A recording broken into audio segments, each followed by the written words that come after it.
नमो अरिहंताणं नमो सिद्धाणं नमो आयर्यं नमो वज्रायां नमो लोये सौसाहुणं मंगलम भगवान वीरो मंगलम गौतमो गणी मंगलम कुंद कुंडार्यो जैन धर्मस्तु मंगलम सर्वमंगल मांगल्यम सर्वकल्याणकारकं प्रधानं सर्वधर्माणां जैनं जयतु शासनं जैनं जयतु शासनं सर्वव्यापैक चिद्रूप स्वरूपाय परात्मने सोपलब्धि प्रसिद्धाय ज्ञानानंदात्मने नमः।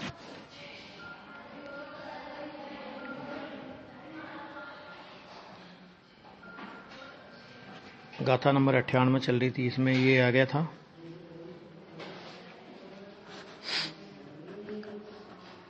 ये बात हो गई थी कल। इस प्रकार जैसे द्रव्य स्वभाव से ही सिद्ध है, इसी प्रकार वह सत है, ऐसा भी उसके स्वभाव से ही सिद्ध है, ऐसा निर्णय हो। क्योंकि सत्तात्मक ऐसे अपने स्वभाव से निष्पन्न हुए भाव वाला है, यानी द्रव्य का सत है ऐसा भाव द्रव्य के सत्ता स्वरूप स्वभाव का ही बना हुआ है। यहां तक चर्चा हुई थी। अब इसके आगे कि चर्चा आगे क्या है कि जो कोई द्रव्य से सत्ता को अलग पदार्थ मानते हैं अथवा ऐसा मानते हैं कि किसी समवाय संबंध से सत्ता द्रव्य के साथ जुड़ गई और इसलिए द्रव्य सत्ता स्वभाव वाला है, तो उस बात का यहां पर आचार्य भगवान निषेध करते हैं। द्रव्य से अर्थांतरभूत माने अन्य पदार्थ, अर्थांतरभूत अर्थ माने होता है पदार्थ, और अर्थांतर माने अन्य पदार्थभूत सत्ता उत्पन्न नहीं है, अर्थात नहीं बन सकती, योग्य नहीं है कि जिसके समवाय से वह द्रव्य सत हो।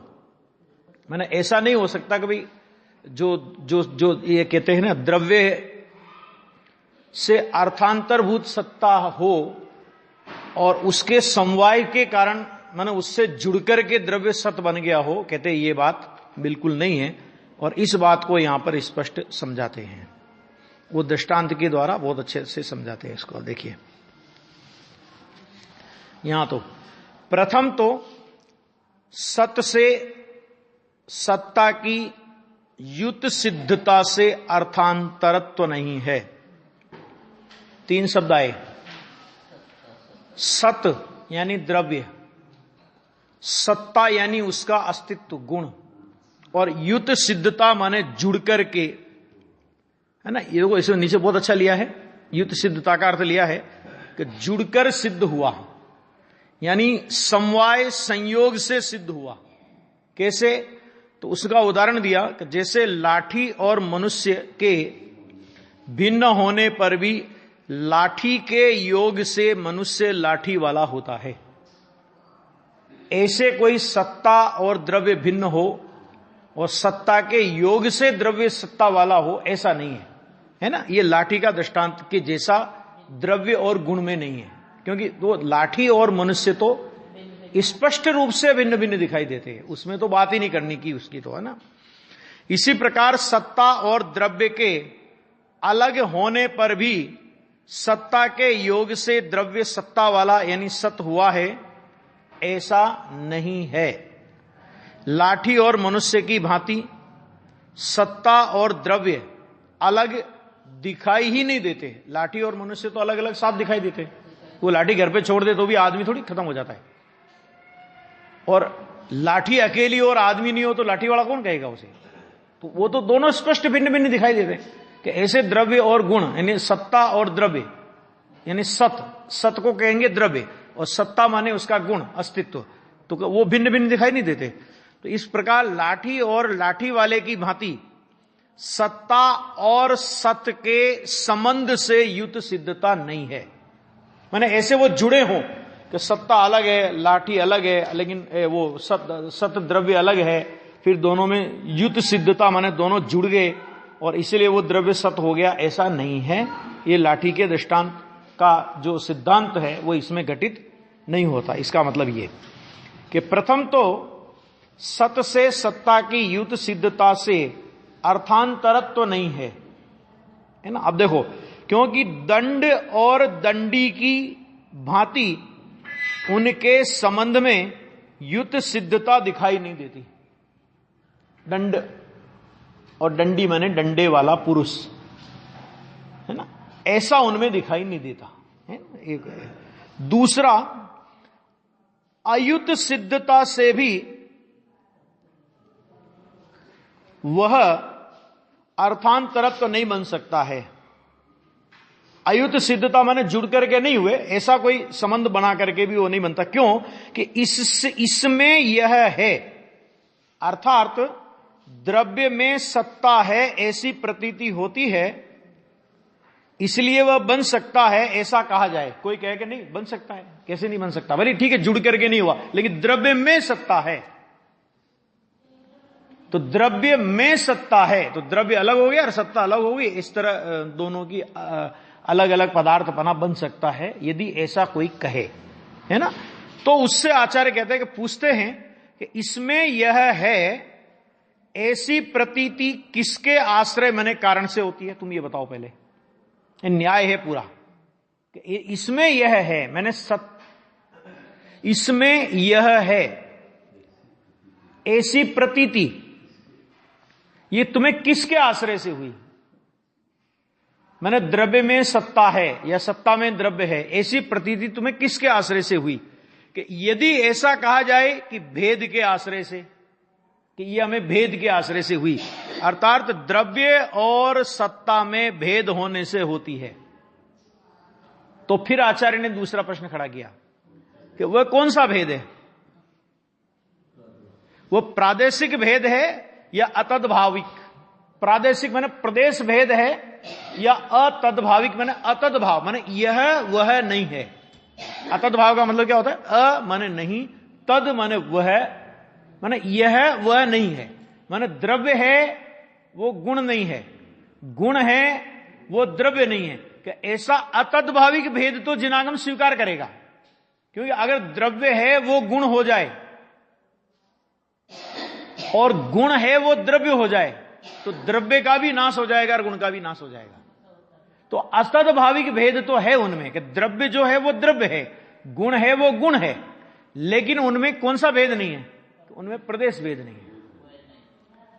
यानी दोनों के प्रदेश एक है और प्रदेश भेद नहीं है, तो फिर वो भिन्नता। अतद्भाविक माने वो द्रव्य गुण की अतद्भाव, माने यह वह नहीं है, ऐसा भेद है लेकिन वो प्रदेश भेद नहीं है। तो प्रश्न किया कि वह कौन सा भेद है, प्रादेशिक या अताद्भाविक। प्रादेशिक तो है नहीं। प्रादेशिक माने देखो नीचे भी खुलासा कर दिया है, सभी नीचे पढ़ेंगे ना अपन। प्रादेशिक तो है नहीं। प्रादेशिक का मतलब होता है कि प्रदेश भेद तो दोनों में है नहीं, है ना, तो वो तो है नहीं। प्रादेशिक तो है नहीं, क्योंकि युत सिद्धत्व तो पहले ही रद्द, निरर्थक, नष्ट कर दिया है। युत सिद्धत्व माने जुड़ करके, सत्ता से जुड़ करके द्रव्य या द्रव्य से जुड़ करके सत्ता जुड़ी द्रव्य में, इसलिए वो द्रव्य सत्तावान कहलाया। ये बात तो हम पहले ही कैंसिल कर चुके हैं, तो वो तो हो ही नहीं सकता है। और यदि अताद्भाविक कहा जाए, तो अताद्भाविक कहा जाए तो वह उपपन्न है, उपपन्न ही माने ठीक ही है। क्यों ठीक है, क्योंकि ऐसा शास्त्र का वचन है कि जो द्रव्य है वह गुण नहीं है, है ना। देखो युत सिद्धत्व का ये आ गया। इसके बाद देखो नीचे फुटनोट नंबर 4 है, द्रव्य और सत्ता में प्रदेश भेद नहीं है, क्योंकि प्रदेश भेद हो तो युत सिद्धत्व आवे। माने जुड़ना कब होगा, जब दो अलग अलग चीजें होगी तो आप उन्हें जोड़ सकते हो ना। जब वो एक ही चीज है तो उसमें जुड़ने का क्या प्रश्न आया समझ में कुछ, जिससे पहले ही रद्द किया जब बताया है। नंबर 5, द्रव्य वह गुण नहीं है और गुण वह द्रव्य नहीं है, ऐसे द्रव्य गुण के भेद को, मन गुण गुणी के भेद को अताद्भाविक मन तद्रूप न होने रूप भेद कहते हैं। यदि द्रव्य और सत्ता में ऐसा भेद कहा जाए तो वह योग्य ही है। मन द्रव्य है वह गुण नहीं होता, और गुण है वह द्रव्य नहीं होता। इसको बोलते हैं अतद्भाविक भेद। अतद्भाव माने यह वह नहीं है, द्रव्य है वह गुण नहीं है। तो ये कहते हैं, ये जनागम कहता है कि हमें स्वीकार है, क्योंकि द्रव्य द्रव्य है, गुण गुण है, पर्याय पर्याय है, ये है ना। तो ये हमें स्वीकार है। अगर तुम प्रदेश भेद नहीं मानते और अतद्भाविक भेद मानते हो सत्ता और द्रव्य में, तो हमें उसमें कोई आपत्ति नहीं। और यदि आप उनमें सत्ता और द्रव्य में, यदि आप सत्ता और द्रव्य में प्रदेश भेद मानते हो, तो वो प्रदेश भेद आचार्य कहते हैं हम उसको स्वीकार नहीं करते हैं। इसी तरह सत्ता और द्रव्य के अलग होने पर भी सत्ता के योग से द्रव्य सत्ता वाला मतलब सत्य हुआ है, ऐसा नहीं है। लाठी और मनुष्य की भांति सत्ता और द्रव्य अलग दिखाई नहीं देते। ये हो गया। चलो अभी देखो, द्रव्य है वह गुण नहीं है, परंतु यहां भी यह ध्यान में रखना कि यह अताद्भाविक भेद एकांत से इसमें यह है ऐसी प्रतीति का आश्रय माने कारण नहीं है, क्योंकि वह अताद्भाविक भेद स्वयमेव उन्मग्न और निमग्न होता है। उन्मग्न और निमग्न होता है। खुलासा, उन्मग्न होना ऊपर आना, तैर आना, प्रकट होना, मुख्य होना, और निमग्न होना माने डूब जाना, गौण होना। मतलब क्या होता है कि ये जो अतद्भाविक भेद है कि इसमें भी मुख्य और गौण की व्यवस्था होती है। माने कभी ये भेद मुख्य होता है, जो समझना हो, द्रव्य गुण पर्याय के स्वरूप को समझना हो, तो अताद्भाविक भेद को मुख्य किए बिना आप द्रव्य गुण और पर्याय की पृथक पृथक व्यवस्था को समझ ही नहीं सकते। और आत्म स्वभाव का अनुभव करना हो और उस समय द्रव्य गुण के भेद खड़े करने जाए, तो द्रव्य गुण आदि के भेद खड़े करेगा तो उस समय विकल्प उत्पन्न होने से निर्विकल्पता नहीं होगी, है ना। तो कि इनमें कोई ज्यादा बड़ी बात नहीं है। ये उन्मग्न होते हैं, निमग्न होते हैं, मतलब जो समझने समझाने की का व्यवसाय होता है, तब हम इस भेद को मुख्य भी करते, और आत्मानुभूति का प्रयोजन हो तब इस भेद का निषेध भी करते हैं कि तुम द्रव्य गुण पर्याय के भेद में पड़े क्यों हो, है ना। नियम सार में तो यहां तक लिखा कि जो अपने द्रव्य गुण पर्याय के भेद में भी पड़ा है वो अन्यवश है। अन्यवश माने वो सविकल्प वाला है, ऐसा। तो ये आ गया कि निमग्न होता है। वह इस प्रकार कि देखो कि जब द्रव्य को पर्याय प्राप्त कराई जाए, पर्याय प्राप्त कराई जाए अर्थात जब द्रव्य को पर्याय प्राप्त करती है, पहुंचती है, इस प्रकार पर्यायार्थिक नय से देखा जाए, द्रव्य को पर्याय प्राप्त करती है, ये भेद हो गया ना। तो भेद होने से ये पर्यायार्थिक नय का विषय हो गया, ऐसा। तब तो शुक्ल वह वस्त्र है, यह इसका शुक्लत्व गुण है, इत्यादि की भांति गुण वाला वह द्रव्य है, यह इसका गुण है। इस प्रकार अताद्भाविक भेद उन्मग्न होता है। क्या मतलब? वस्त्र का दृष्टांत देख रहे कि देखो द्रव्य को पर्याय प्राप्त कराई जाए, मतलब ये पर्यायार्थिक नय का कथन। पर्यायार्थिक नय का कथन क्या हुआ कि पर्यायार्थिक नय अकेला पर्याय कोई विषय नहीं करता। पर्यायार्थिक नय का मतलब ये होता है कि जो भी भेद, अभेद में जो भी भेद किया जाएगा उस भेद को कहेंगे पर्यायार्थिक नय। समझ में आ गया कि नहीं आ गया? किसे कहेंगे पर्यायार्थिक नय? कि अभेद में आपने भेद खड़ा किया। प्रवचन सार में पर्याय की यह परिभाषा दी है कि पर्याय किसे कहते हैं।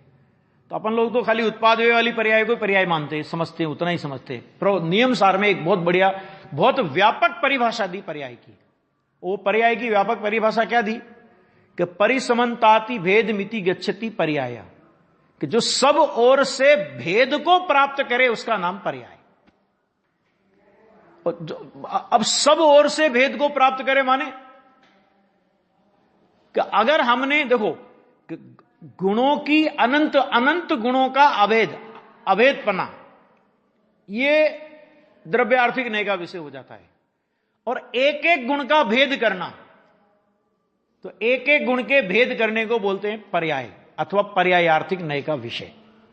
समझ में आ गया कि नहीं आ गया? पर्याय कहो कि जो जो भी पर्यायार्थिक न्याय का विषय बनता है वह सब पर्याय है। पर्याय माने अकेला उत्पाद व्यय की बात नहीं है, जो जो भी पर्यायार्थिक न्याय का विषय बनेगा। आत्मा असंख्यात प्रदेश वाला है, ये पर्यायार्थिक न्याय का विषय है, क्योंकि ये भेद हो गया ना, ये प्रदेशों का भेद हुआ। और असंख्यात प्रदेशी एक, तो उसमें जो असंख्यात प्रदेशों का भेद गौण कर दिया। और 85 काय में तो कह दिया आचार्य देव ने कि आत्मा कितना प्रदेशी, तो उन्होंने कहा कि अखंड एक प्रदेशी है। तो अखंड एक प्रदेशी मतलब क्या? कि असंख्यात प्रदेशों का भेद वहां पर गौण कर दिया गया। क्यों? क्योंकि असंख्यात जहां जहां भेद खड़ा होगा वहां वहां विकल्प की उत्पत्ति होगी। समझ आ गया कि नहीं आ गया? जहां जहां भी भेद खड़ा हो तो वहां वहां विकल्प की उत्पत्ति होने वाली है, ये पक्की बात है। तो इसलिए जो जो भी भेद है कि वो सारा का सारा पर्यायार्थिक न्याय का विषय है। चाहे वो द्रव्य का भेद हो, चाहे वो क्षेत्र का भेद हो, चाहे वो काल का भेद हो, चाहे वो भाव का भेद हो। द्रव्य अनादि अनंत है, तो अनादि अनंत ये काल अपेक्षा द्रव्य का ये काल अपेक्षा ये द्रव्यार्थिक न्याय का विषय बनेगा। और एक एक समय की पर्याय का भेद खड़ा करना, तो ये पर्यायार्थिक न्याय का विषय बनेगा, है ना। तो दृष्टि के विषय में द्रव्य की अनादि अनंतता शामिल है, द्रव्य के अनंत गुणों की अभेदता शामिल है, द्रव्य के प्रदेशों की अभेदता शामिल है, और इनमें से किसी का भेद शामिल नहीं है।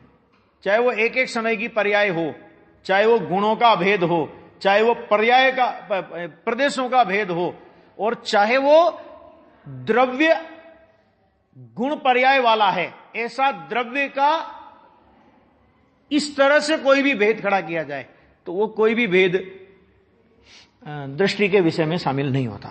तो ये यहां पे कह रहे हैं, वो यहां पे आचार्य कह रहे हैं। देखो क्या कहते हैं, पर्याय आर्थिक न्याय से देखा जाए तब तो शुक्ल यह वस्त्र है, ये भेद हो गया ना, शुक्ल और वस्त्र, ये दो भेद खड़े कर दिए हमने वस्त्र में।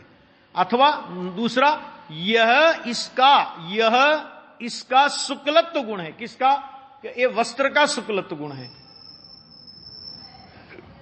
तो गुण का भेद खड़ा किया, शुक्ल ये पर्याय का भेद खड़ा किया। वस्त्र को यहां पे उदाहरण में लिया द्रव्य। अब वस्त्र कैसा है कि श्वेत वस्त्र है, तो ये आपने उस वस्त्र में पर्याय भेद खड़ा कर दिया। और ये इसका शुक्लत्व गुण है, मैंने वर्ण गुण को शुक्लत्व गुण के नाम से कहा, तो ये हमने गुणों का भेद खड़ा कर दिया। तो पर्याय का भेद खड़ा करे, गुणों का भेद खड़ा करे, ये सब पर्यायार्थिक न्याय का विषय। इत्यादि की भांति गुण वाला वह द्रव्य है, जैसे शुक्ल वह वस्त्र है, यह इसका गुण है।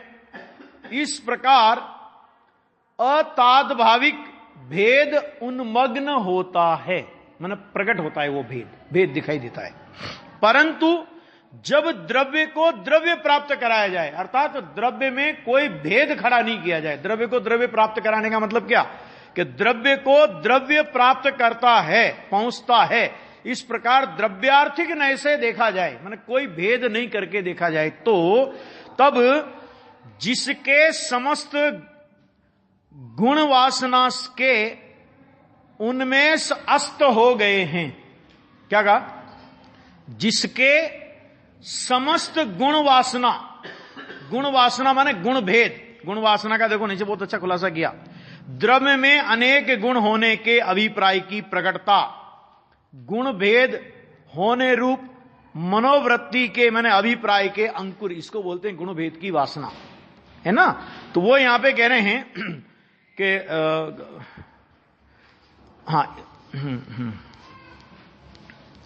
तब जिसके समस्त गुण वासना के उन्मेष अस्त हो गए हैं, ऐसे उस जीव को शुक्ल वस्त्र ही है। इत्यादि की भांति ऐसा द्रव्य ही है। पहले क्या था? शुक्ल वह वस्त्र है, गुण वह द्रव्य है ना। अब ऐसी तरह यहां पे क्या हो गया, अभी शुक्ल वस्त्र, एक साथ कर दिया इसको, शुक्ल वस्त्र माने उसमें भेद नहीं दिखेगा अपने को, ये तो वो कहेंगे कि वह द्रव्य ही है। इस प्रकार देखने पर समूल ही अताद्भाविक भेद निमग्न होता है, माने वो अताद्भाविक जो भेद है कि वो भेद निमग्न होता है, माने अपने को दिखाई नहीं देता। ये प्रवचन सार की 80 नंबर की गाथा में भी ये विषय अलग टाइप से इसी टाइप से आया है। वहां पर क्या लिखा है कि अनंत भगवान को द्रव्य गुण पर्याय से जानता है, द्रव्य रूप द्रव्य पने गुण पने और पर्याय पने जानता है, वह अपने आत्मा को जानता है और उसका मोह क्षय को प्राप्त होता है, क्योंकि दोनों में निश्चय से कोई अंतर नहीं है। ये बात कहने के बाद आचार्य देव ने वहां पर द्रव्य गुण पर्याय की परिभाषा दी कि अन्वय वह द्रव्य है, अन्वय का विशेषण वह गुण है और अन्वय का व्यतिरेक वह पर्याय। अन्वय, अब ये एक समझना, इस गाथा से उस गाथा को मिलाना, देखो कि ये बात वहां अलग ढंग से आई है, बात यही आई है। तो अन्वय माने क्या होता है, तो अन्वय माने वही का वही, अन्वय माने क्या होता है, वही का वही, वही का वही, वही का वही, उसको बोलते द्रव्य। अन्वय का विशेषण माने उस द्रव्य की जो अनेक प्रकार की विशेषताएं होती है कि द्रव्य कैसा है, कि ज्ञान वाला है, दर्शन वाला है, चारित्र वाला है, सुख वाला है, प्रभुता वाला है इत्यादि। तो वो अनंत गुण कि वो उस अन्वय के विशेषण हुए।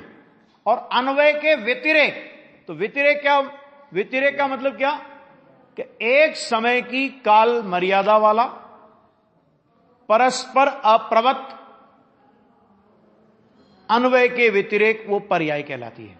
तो वहां पर उन्होंने क्या लिया कि अब ये द्रव्य गुण पर्याय से जब तुम अनंत का निर्णय करो और उससे अपने द्रव्य गुण पर्याय का मिलान करने के बाद मोह के क्षय की विधि क्या है, तो उन्होंने कहा कि पर्याय का द्रव्य में संक्षेपण कर देना। एक पहला पॉइंट क्या गया, पर्याय का द्रव्य में संक्षेपण। संक्षेपण मतलब क्या कि समुद्र में जैसे लहरें उठती है, तो लहरें, हमने लहरों को देखा तो वो लहरें हैं, वो पर्याय है, समझे ना। एक वो उठती है ना, उठती है विलय होती, उठती है विलय होती, उठती है विलय होती है, लेकिन किस में उठती है वो, कि समुद्र में उठती है। तो लहरों का समुद्र में संक्षेपण कर दो, अर्थात क्या कि लहरों में तुम्हें लहरें नहीं दिखे, वहां क्या दिखे, कि वहां समुद्र दिखे। तो जहां समुद्र की दृष्टि हुई तो लहरें दृष्टि में से ओझल हो गई। अच्छा आ गया इसे। और उन्होंने कहा कि गुण भेद की वासना का अंतर्धान होने पर, अंतर्धान का मतलब क्या होता है कि अदृश्य हो गई। माने अभी तक जैसे उसमें एक उदाहरण दिया कि जैसे अपन कोई हार बाजार से खरीद के लाते हैं, सोने का, चांदी का, डायमंड का, कोई भी हार अपन खरीदते हैं, तो जब बाजार में अपन हार खरीदने जाते हैं तो अभी कितने संकल्प विकल्प होते हैं, किस रेट का है, कितना लंबा है, कैसी डिजाइन है, मोती असली है कि नकली है, इसमें डायमंड लगा है असली लगा है कि नकली लगा है, सोने में कितनी खोट है, अनेक प्रकार के विकल्प संकल्प हम खड़े करते हैं। ठीक, वो प्रक्रिया कब होती है कि जब हमें हार खरीदना होता है, और जब हमने हार खरीद लिया, पैसा दे दिया, बिल ले लिया, और उसके बाद किसी प्रोग्राम में वो हार पहन करके अपन जावें और उस समय ये विकल्प करें कि इसमें असली इतने मोती हैं, इतने का आया है, इसमें इतना कैरेट का सोना लगा है, इतना ऐसा इतना वैसा, समझ में आ गया कि नहीं आ गया। तो उस हार को पहनने का जो आनंद है उन विकल्पों में वो खो जाएगा। दूसरा उदाहरण ऐसा भी ले सकते हैं कि जैसे एक कंजूस सेठ था। अब वो कंजूस सेठ ऐसा कि मक्खी चूस जिसे बोलते हैं ना अपनी भाषा में आज के जमाने में। अब उसका दामाद उसके घर पे आया, माने सेठ कंजूस और उसकी सेठानी बिल्कुल दरिया दिल। तो दामाद आया उसके घर पे, तो उसने बनाया हलवा, क्या मूंग की दाल का हलवा। एक गुरुदेव उदाहरण देते हैं, अपन नहीं देते हैं। तो उसने मूंग की दाल का हलवा बनाया। तो मूंग की दाल के हलवे में क्या होता है चांदमल जी साहब, हैं? घी बढ़िया तैरता है ना समुद्र की लहरों की तरह, तो वो बढ़िया घी अब वो उस दामाद को भी परोसा गया और उस सेठ को भी परोसा गया। अब सेठ मन ही मन भंडारा है, ये मूंग की दाल का हलवा बनाने की क्या जरूरत थी, पता नहीं 600-700 रुपए किलो का घी हो रहा है, इतना तो इसमें एक प्लेट में इतना घी लग गया, इतना ड्राई फ्रूट लग गया, इतना ऐसा हो गया, इतना ऐसा हो गया। अरे एक प्लेट कम से कम 200 रुपए की पड़ी, क्या फायदा था ऐसा बनाने का। अब खाना तो बेचारे को पड़ रहा है उसको भी। लेकिन एक बात बताओ कि उस हलवे का असली आनंद कौन ले रहा है, बताओ महावीर जी बोलो। कि वो दामाद ऐसे क्यों, उसको तो कोई विकल्प ही नहीं, वो तो आराम से हलवा खा रहा है, वो भी खा रहा है, लेकिन वो तो अब क्या कि बेचारा दामाद के साथ में बैठ गया खाना खाने, तो खाना तो पड़ेगा, लेकिन उन विकल्पों में उसे उस हलवे का आनंद नहीं आ रहा। हलवा मुंह पे भी आ रहा है, जबान पे भी जा रहा है, गले से नीचे भी उतर रहा है, लेकिन आनंद नहीं आ रहा है। उसको तो क्या दिख रहा है कि टकाटक कितना इतना खर्चा हो गया, आज मेरा इतना खर्चा हो गया, कमाई तो हुई नहीं इतनी की, इतना ही फालतू बह गया। तो ऐसे ही कहते हैं कि द्रव्य गुण पर्याय, ये उसमें पद्धति क्या दी है कि तुम उस पर्याय को तो द्रव्य में संक्षेपण कर दो। तो पर्याय को द्रव्य में संक्षेपण करना माने कि पर्याय को पर्याय के रूप में पर्याय का अस्तित्व दिखाई नहीं देवे, वहां द्रव्य दिखाई दे, है ना, द्रव्य ही दिखाई दे। मैंने देखने वाली तो पर्याय है ना, देखना किसको है, सम्यक दर्शन किसको होना है, पर्याय में या द्रव्य में, कि सम्यक दर्शन तो पर्याय में होना है, लेकिन पर्याय में सम्यक दर्शन होने पर वो पर्याय इतनी गौण हो जाती है कि वो पर्याय में पर्याय हूं ऐसा देखती ही नहीं, और वो पर्याय ने द्रव्य को देखा। तो ये हो गया पर्याय का द्रव्य में संक्षेपण।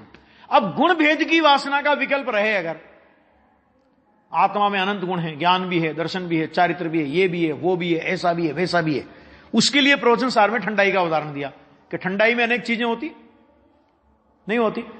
आप सबका स्वाद आपको अलग अलग भी आता है, ठंडाई पीते हैं तो सबका स्वाद अलग अलग भी आता है, लेकिन ठंडाई पीते समय यदि यह विकल्प करे, है ना, इसमें इतनी काली मिर्च डली, इतनी सौंफ डली, इतनी बादाम डली, इसमें इतनी चीनी डली, इतना ये डला, इतना वो डला, जो भी डालते हैं, है ना, तो विकल्प आवेगा, तो फिर विकल्प का ही स्वाद आएगा, ठंडाई का नहीं आएगा, है ना।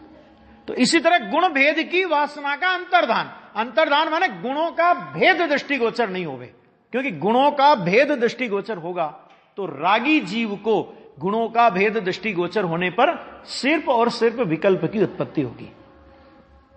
यह पद्धति पूरी प्रवचन सार में प्रयोग करके दी कि जब पर्याय का द्रव्य में संक्षेपण हो गया, माने पर्याय को पर्याय दिखाई नहीं दी और गुणों का भेद दिखाई नहीं दिया, तब क्या दिखाई देगा कि एक चिन्ह मात्र ज्ञायक दिखाई देगा, और एक चिन्ह मात्र ज्ञायक दिखाई दिया तो वहां पर किसी प्रकार का भेद, कर्ता कर्म क्रिया का कोई भेद दिखाई नहीं खड़ा होने से मोह को रुकने के लिए कोई जगह नहीं मिलेगी, क्योंकि मोह के रुकने का अंतिम से अंतिम ठिकाना कौन सा है,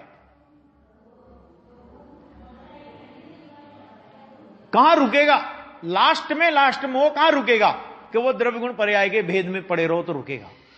और जहां द्रव्य गुण पर्याय के भेद का भी सफाया कर दिया,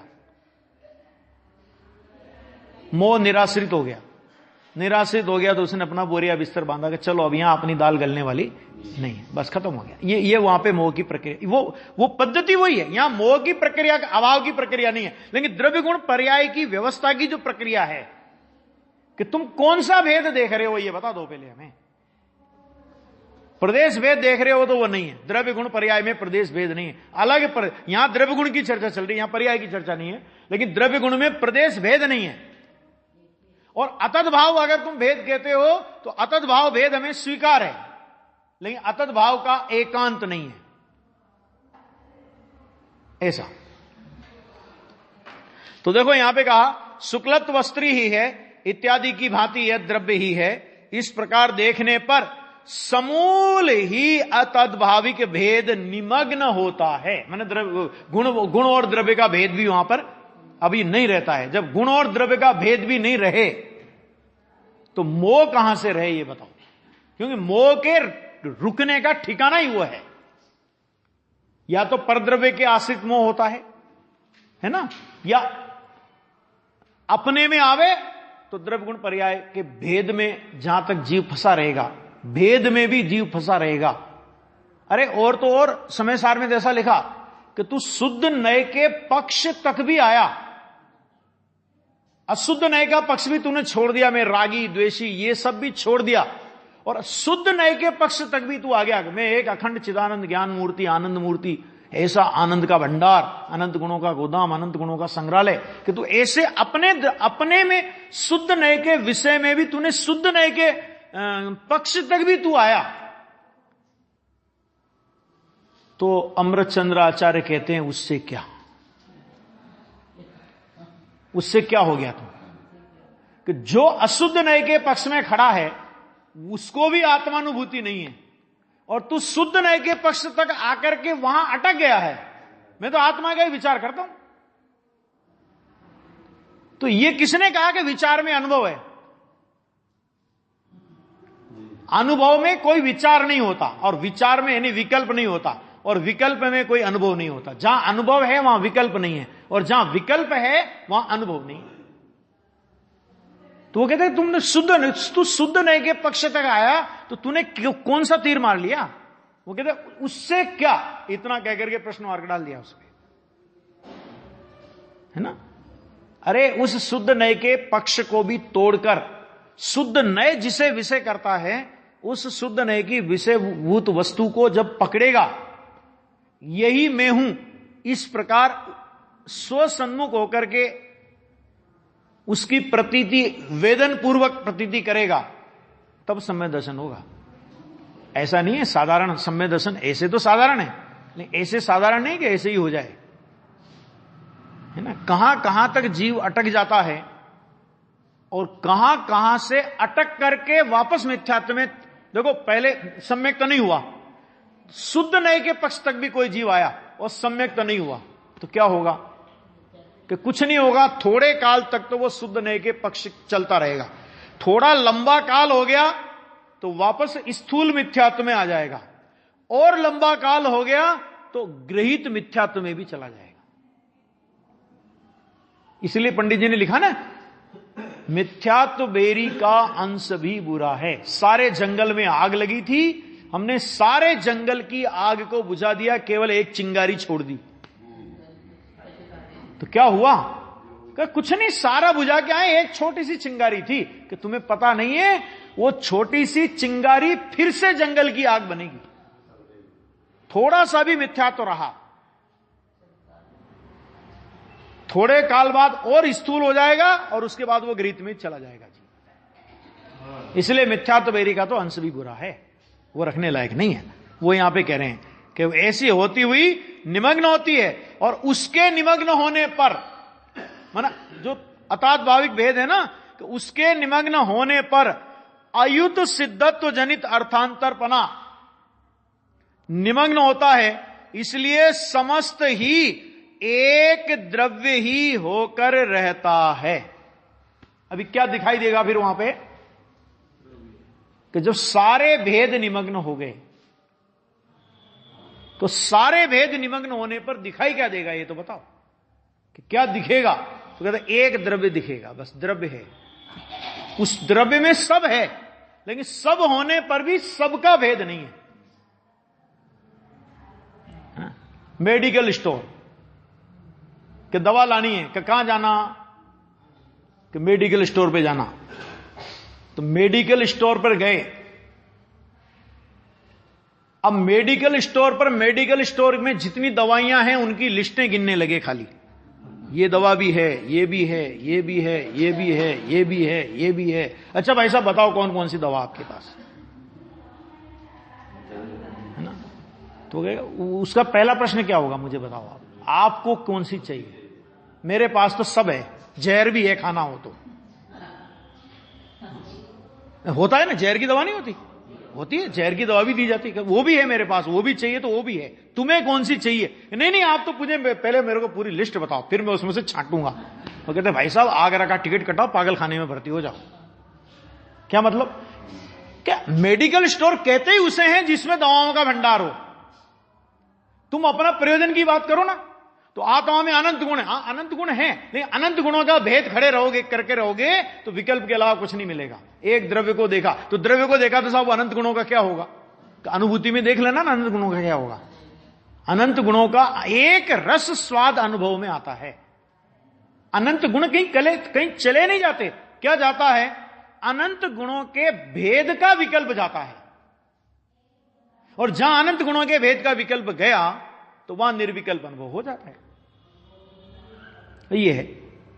और जब भेद उन्मग्न होता है तब वह उन्मग्न होने पर उसके कारण से होती हुई प्रतीति उन्मग्न होती है। उसके उन्मग्न होने पर अयुत सिद्ध जनित अर्थांतरपना मग्न होता है। तब भी वह द्रव्य के पर्याय रूप से उन्मग्न होने से, जैसे जल राशि से जल तरंगे व्यतिरिक्त नहीं है। अलग है क्या जल तरंगे जल राशि से? भिन्न। समुद्र में लहरें उठ रही है तो वो समुद्र में उठने वाली लहरें वो समुद्र से अलग है क्या? कि नहीं है। अर्थात समुद्र की से तरंगे अलग नहीं है, उसी प्रकार द्रव्य से व्यतिरिक्त नहीं होता, उसमय है पदार्थ, है ना। ये एक द्रव्य गुण पर्याय की जो एक बहुत जबरदस्त व्यवस्था है वो आचार्य भगवान बताते हैं इसमें।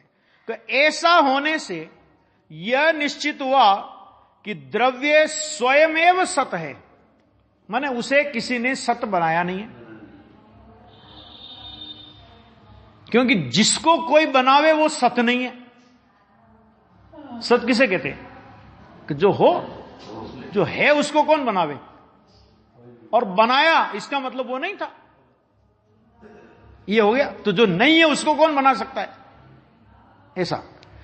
और फिर कहते हैं जो ऐसा नहीं मानता, कैसा नहीं मानता, कैसा नहीं मानता कि द्रव्य स्वयमेव सत है, ऐसा नहीं मानता, वह उसे वास्तव में पर समय माने मिथ्या दृष्टि ही मानना।